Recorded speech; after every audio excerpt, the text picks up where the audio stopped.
28 October থেকে আমাদের শিক্ষা নিতে হবে। 28 অক্টোবর আমাদের শেখায় আমাদের দেশের সত্য এবং মিত্র আমাদেরকে চিনতে হবে। রাজনীতিতে যদি আমরা সত্য এবং মিত্র চিন্তা ভুল করি, তাহলে আমাদেরকে আবার দীর্ঘ ফেসিবাদ, আবার দুঃশাসনের মধ্যে দিয়ে আমাদেরকে যেতে হতে পারে। যে 28 অক্টোবরের মাধ্যমে খুনি হাসিনা বাংলাদেশ 16 বছর ফেসিবাদ কায়েম করেছিল, গুম খুন আইনানুগ তৈরি করেছিল, জাতীয় নেতৃবৃন্দকে বিচারিক হত্যাকাণ্ডের মাধ্যমে নেতৃত্ব শূন্য করার চেষ্টা করেছিল এবং বাংলাদেশের আবশ্যিক নেত্রী বেগম খালেদা জিয়াকে দীর্ঘদিন ধরে জেলে বন্দী রেখেছিল। সেই 28 অক্টোবর থেকে আমাদের শিক্ষা নিতে হবে। আমরা যদি সত্য এবং মিত্র এখন পর্যন্ত আইডেন্টিফাই করতে না পারি, তাহলে সামনে আবার আমাদের জন্য দুঃশাসন আসতে পারে। এখন এই সত্য এবং মিত্র কারা? 28 অক্টোবর যদি আমরা দেখি, সে 28 অক্টোবরে খুনি হাসিনা এবং তার 14 জনের জন্য সেদিন দিনে দুপুরে আমাদের ভাইদেরকে মেরে রক্তাক্ত করে নৃত্য করেছিল লাশের উপরে। সেই নৃত্য করেছিল কারা? বাপ্পাদিত্য বসু ছাত্রের মধ্যে। এই দূষণরা, এই কালচারাল ফেসিস্টরা শাহবাগ কায়েম করার মাধ্যমে বাংলাদেশে দীর্ঘদিন ধরে ফেসিবাদ কায়েম করেছিল। আমাদের আগামী আমাদের উপরে হত্যাকাণ্ড হয়েছিল, সেই হত্যাকাণ্ডের বই করে দিয়েছিল। গণহত্যা সংঘটিত হয়েছিল, সেই গণহত্যার বৈধতা দিয়েছিল এবং বাংলাদেশে যে ফেসিবাদ কায়েম হয়েছিল, খুনি হাসিনাকে ফেসিস্ট হতে যাওয়া সহায়তা করেছিল, তারা হচ্ছে এই কালচারাল ফেসিস্টরা। এবং এই কালচারাল ফেসিস্টরা আমাদের পার্বত্য চট্টগ্রামে যে আজকে বাংলাদেশের অখণ্ডতা, বাংলাদেশের স্বাধীনতা সার্বভৌমত্ব আজকে যে উজ্জ্বল অবস্থায় আছে, এই পার্বত্য চট্টগ্রাম মেজর জিয়ার, শহীদ জিয়ার এবং বেগম খালেদা জিয়ার সিগনিফিকেন্ট অবদান আছে। আজকে পার্বত্য চট্টগ্রামের সিকিউরিটি ইনশিওরেন্সের ক্ষেত্রে আমরা শহীদ জিয়া গুরুত্বপূর্ণ অবদান দেখতে পেয়েছি। কিন্তু এই পার্বত্য চট্টগ্রামের স্বাধীনতা সার্বভৌমত্ব অখণ্ডতা এবং বাংলাদেশের অখণ্ডতা নষ্ট করার জন্য এই কালচারাল ফেসিস্টরাই বিভিন্ন ধরনের ষড়যন্ত্র এবং চক্রান্ত করছে। সেগুলো আমাদের এই সম্পদকে চিনতে হবে।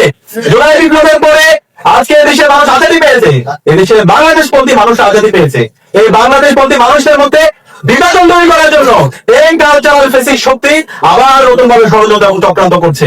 আমি সবাইকে অনুরোধ করবো, এই 28 অক্টোবর থেকে শিক্ষা হচ্ছে এই কালচারাল ফেসিবাদের বিরুদ্ধে, কালচারাল ফেসিস্টদের বিরুদ্ধে, মুজিববাদের বিরুদ্ধে আমাদের সবাই ঐক্যবদ্ধ থাকতে হবে। আমরা কি পারবো ইনশাআল্লাহ?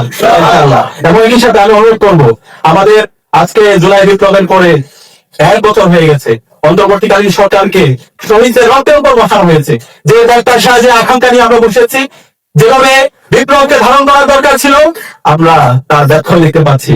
আজকে আমরা অনুরোধ করবো অন্তর্বর্তীকালীন সরকারকে, বিগত ফেসিবাদের আমলে খুলে আছে না, এই 28 অক্টোবর থেকে শুরু করে তিলকা হত্যাকাণ্ড থেকে শুরু করে আল্লামা গণহত্যা, বিচারিক হত্যাকাণ্ড এবং বেগম জিয়া থেকে শুরু করে বেগম জিয়ার উপর দীর্ঘদিন ধরে তাদের নিষ্কাশন করা হয়েছে এবং ছাত্রদল, ছাত্র শিবির এবং বিএনপি, জামাত সহ বাংলাদেশপন্থী রাজনৈতিক দলের উপর যারা নির্যাতন নিষ্কাশন করেছে, যারা গুম করেছে, আইনানুগ তৈরি করেছে, খুন করেছে, এই সকল চক্রকে দৃষ্টান্তমূলক বিচারের আওতায় নিয়ে আসতে হবে। এবং এই জুড়ে যে গণহত্যা এবং শিশু হত্যা সংঘটিত হয়েছে, এই প্রত্যেকটা হত্যাকাণ্ডের বিচার এই দেশে হইতে হবে। খুনি হাসিনাকে দেশে আনতে হবে, তাকে ফাঁসি ঝুলাতে হবে।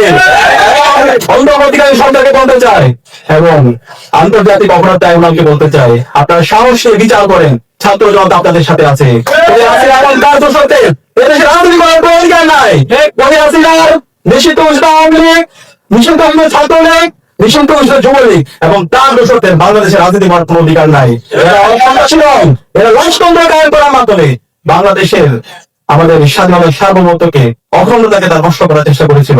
আমাদের এই দেশকে ভারতের সাবজেক্ট করে বানিয়েছিল, ভারতের প্রেসক্রিপশনে আমাদের দেশের রাজনীতি, অর্থনীতি থেকে শুরু করে আমাদের শিক্ষা ব্যবস্থাকে তারা ধ্বংস করেছে। সুতরাং এই দেশে আর মুজিববাদীদের, খুনি হাসিনার রাজনীতি করার কোনো অধিকার নাই। আমি জাতীয় নেতৃবৃন্দকে অনুরোধ করবো, আমাদের ঐতিহাসিক একটি সুযোগ এসেছে, এই সুযোগ আমাদেরকে